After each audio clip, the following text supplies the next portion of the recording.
Shalom. Still preparing the Torah portion Achri Mot and Kerushim, double Torah portion for this week. And I'm just re-recording yesterday morning's session, which I mixed up my facts a little bit. I referred to the word pash, achpar, instead of pash, but par is also applicable, so I'm just going to redo the whole thing. So I've taken out that recording on YouTube. So the three typical sins. Now the three sins are mentioned in Exodus 34, where Yahweh revealed his mercy and his grace to Moshe. It's called the 13 attributes of grace, or the 13 attributes of Yahweh. And specifically in verse 7, it talks about sin, iniquity, and transgression. Now those three are the things that will be covered or forgiven. And when we look at the sacrificial system that Yahweh instigated, the 5 sacrifices, two of these sins aren't covered. Now the first sin, or the first word is sin, which is chatat. That is offense.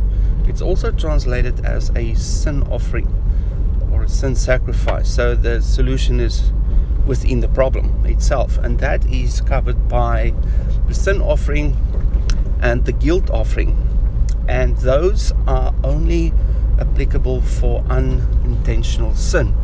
So if you've done something wrong, you didn't know what you were doing, and by accident you caused someone harm, or you broke a commandment through ignorance, that is where the sin offering and the guilt offering comes into play, to cover those sins and to release you from the consequences from those sins.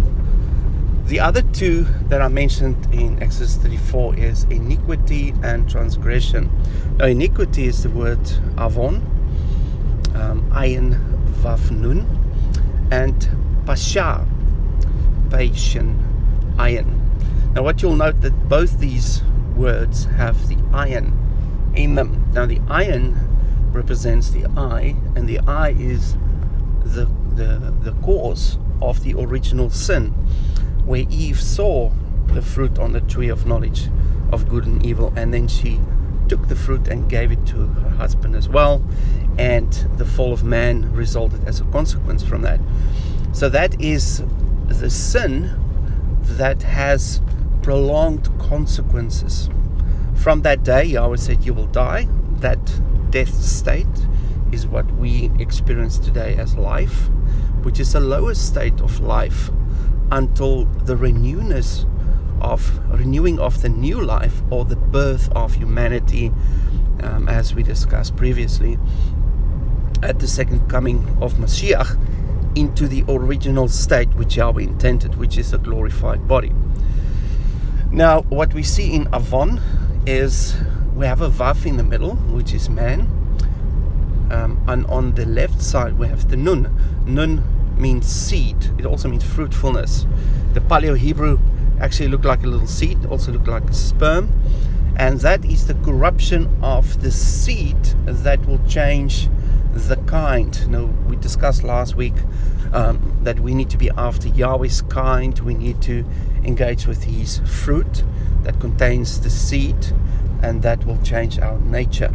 So the nature of humans have been changed by interacting with the Nachash, the seed of the Nachash, the fruit of the wrong tree, and that caused the change of their spiritual DNA.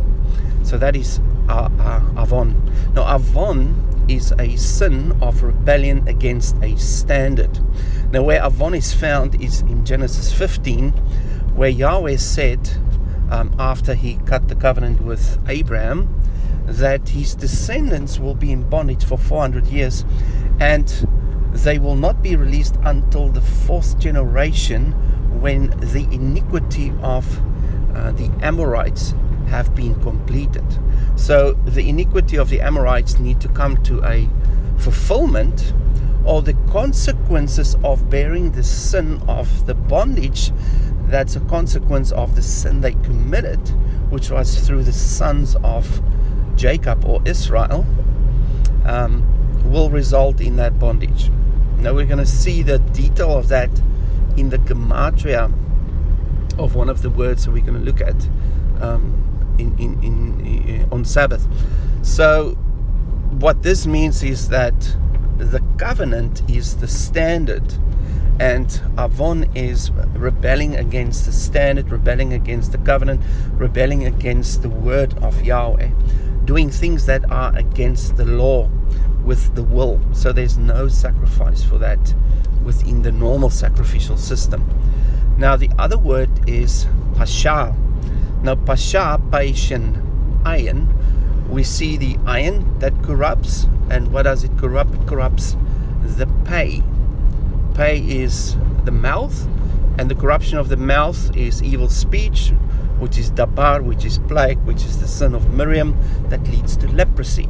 So we see the rebellion against an authority figure, which is the sin of pasha, is what caused leprosy, or the leprous state that came upon man. Now when Adam and Eve sinned, they followed in the footsteps of the Nachash, who rebelled against the authority of Yahweh. And the authority of Yahweh, or the sin that came upon Lucifer, resulted in his seed being corrupted, his nature, and that transferred to Adam and Eve when they interacted with him, receiving his words, his enchantments, which contained the evil nature, and they believed him and acted on it, and their nature were corrupted. So that is within pasha. Now what's interesting, if you remove the iron, you get the word pash. That's why I made the mistake yesterday to say par. Par is the sacrifice, so we're going to look at that a bit later. Pash has the gematria of 380, and within the meanings of that number, all the consequences are listed that is a result of committing the sin of pasha. Now there's a thick cloud of darkness, there's breaking loose and tearing off. There's a lot of negative meanings.